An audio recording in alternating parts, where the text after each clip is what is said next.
Plus Golf with another tips and tricks video for you. The weather here in Northern California at the moment is absolutely disgusting. It's blowing, the wind's blowing hard, raining as you can see.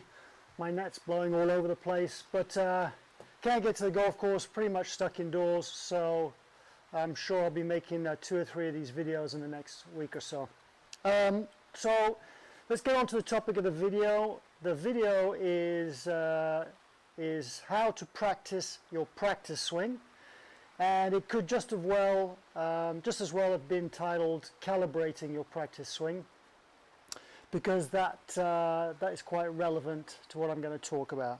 So let's get to it. What do I mean by practicing your practice swing correctly? Well, I play a lot of golf with very good golfers, not so good golfers, and a lot of guys around my level as well. At the moment I'm a 7.8 handicap, not really playing as much as I'd like to at the moment, but yeah, and what I really notice is really high handicappers or really bad golfers don't really pay attention to what they're doing in their practice swing. Some of them look like they're just, you know, getting loose. Some of them look like they are getting a feel for what they want to do in their real swing, which is, which is pretty good.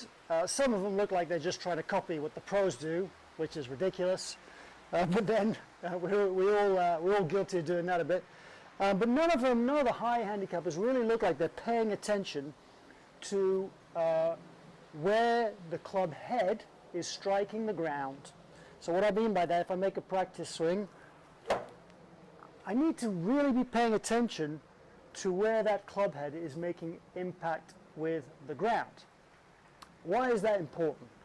Well, that's important because when you hit a real shot, your brain, your senses, your eyes are much better at judging that distance if they've been calibrated before that. So here's what I mean. If I'm not paying attention to what I'm doing in my practicing or where the club is impacting the ground, then when I go to make my real swing, my hand-eye coordination has to work with no prior kind of data in it. The brain doesn't have anything prior to judge where that club head is going to hit the ground, and so it's just going to have to rely on the hand-eye coordination and my athletic ability.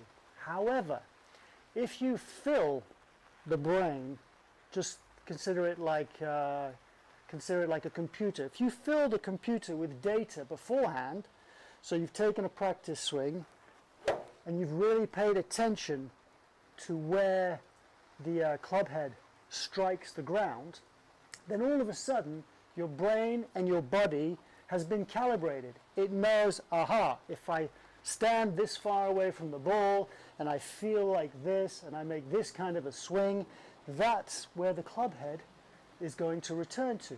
So then when I go to make my real swing, much better chance of hitting the ball in the middle of the club. Okay, it's no different than let's say when you go practice putting, right?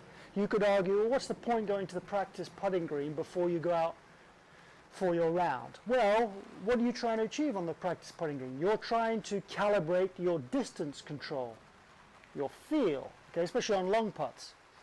You're trying to get a feel for how fast the greens are that day. You're putting data into the computer to be able to rely on it later on.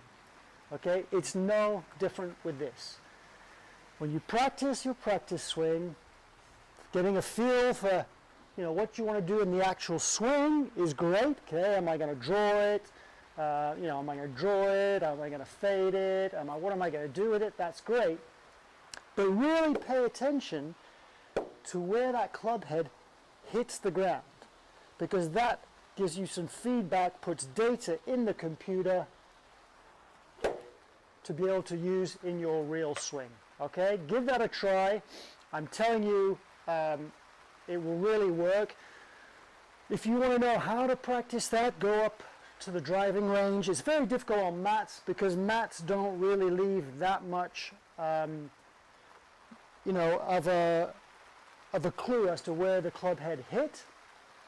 A little trick you can use if you take some baby talc powder with you, some baby powder, and sprinkle it down on the ground where you think the club's going. That will give you a clue of what the club head did and where it actually struck the ground.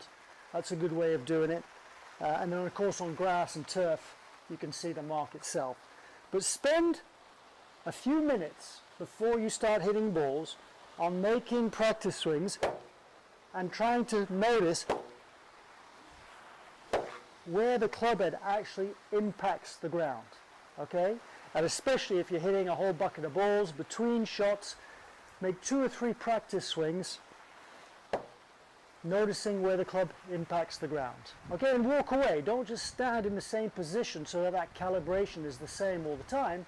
Just remember, when you use different clubs, different lengths clubs, you are stood different distances from the ball, okay? So it's not always going to be the same. So hit a shot, step away, maybe grab a different iron, okay? Then recalibrate, get into your posture, make a practice swing, pay attention to where the club strikes the ground, pull a ball in, hit the ball. Get into the habit of really noticing where you strike the ground. It will make you a much better ball striker, I promise. Good data in, good results out. All right, that was a quick one from me. I promised my daughter she'd be able to be in this video, so I'm going to go grab her, let her do a little cameo.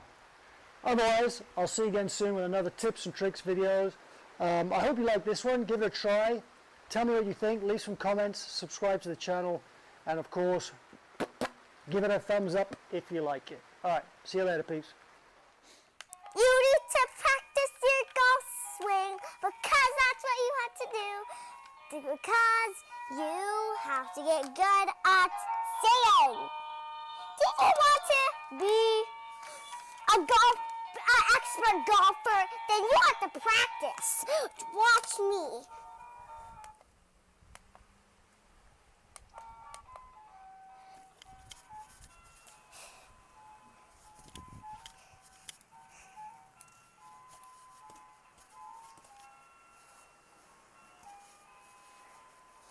Goodbye.